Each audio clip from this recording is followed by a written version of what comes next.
Sometimes it pays to be the person who starts the trends. Sweat glistened on the man's brow, and I suspected he might be struggling with money issues. My prices were considerably cheaper than Cartier's, so if he could convince his special lady friend to buy a piece from me, he might be off the hook for whatever it was he was atoning for. I just needed to sell one more ring. 2 would be ideal.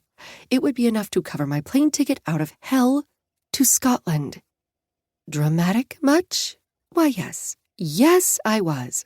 That being said, my current life situation had degraded to the point of barely tolerable, and was lackluster on a good day. My bags were packed.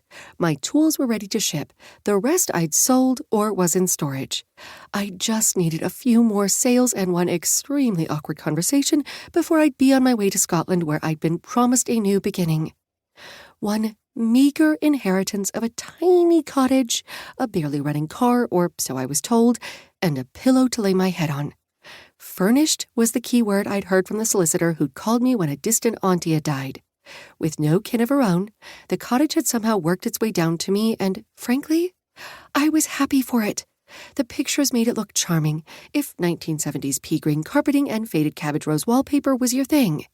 It could be my thing, if it got me away from Stan. Boring, dull, ever so patient Stan. Somehow he'd worked himself into my life, rescuing me when my apartment building had flooded, and the relief I'd felt at not having to worry about rent for a few weeks had turned into a much longer roommate situation. One where Stan was convinced I was meant for him. I slept, fully clothed, on the couch, waking before he rose so I could shower and disappear to avoid the gross conversation that, no, I wouldn't put on a Princess Leia bikini and role-play while he laughed like Jabba the Hutt. You know, this one is quite pretty, actually. I snapped back from daydreams of sleeping in a real bed again and beamed as the woman picked up one of my rings. I'd had a lot of fun with that one, hammering the gold and melding it so it twisted and coiled around the finger like a snake, and had dotted it with pave diamonds down the back. Even better, you can stack it with this band, like so. I showed her how she could interlock it with another band, making it seem like 2 sparkly snakes twirled around her finger, and she gasped. Oh, I love the mixed metals. White and rose gold. This is like Bulgari, but cooler. See, baby? I told you this stuff was neat. The man dabbed at his brow with a handkerchief. We'll take it. The woman nodded to me, and I beamed at my new best friend. Unbeknownst to her, she'd just secured my ticket to a new life. I just prayed the man's credit card wouldn't be declined. The woman stepped away to wander around the room, looking at the other cases, while the man turned to me. How much? $4,000 for the pair. He blanched and pulled out his wallet. I saw a wad of cash, and worry kicked up. Discount for cash. The man opened his money clip and counted his bills.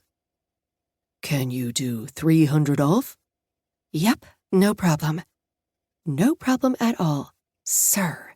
Cash was king, and I would be more than happy to take his money. He handed it over, and I quickly tucked it away. Out of sight, out of mind. Wrapping up the packages in pretty navy blue boxes with gold etching on the outside, I handed the woman a bag with a bow knotted at the top. I hope you enjoy it as much as I enjoyed making them. Thanks. The woman breezed to the door, the man following one step behind her. Just before they left, she bent her head to his, and I caught her words. But we're still going to Cartier, right, baby? I shook my head, walking over to lock the doors after them, seeing the guy pleading with the woman in the parking lot. I didn't care that the day was only half done. I had what I'd come here for. Picking up the phone, I dialed the owners. Hey, Deborah. So sorry to do this to you, but I'm sick. Yes, horrible stomach cramps. I have to go. I didn't like to lie, but Deborah didn't seem to mind. Seeing as they'd only had one customer in 4 hours, I couldn't blame her. Instructing me to lock up for the day, I followed her orders, and then hightailed it out of the store, already looking up flights on my phone. The good thing about last-minute 4th of July sales? I scored myself a killer deal on a ticket to Scotland. Now to discover this so-called family of mine, and just what kind of inheritance I'd really been granted. To keep listening to this audiobook, I've left you a link in the description so you can do it, at no cost thanks to Audible's 30-day free trial.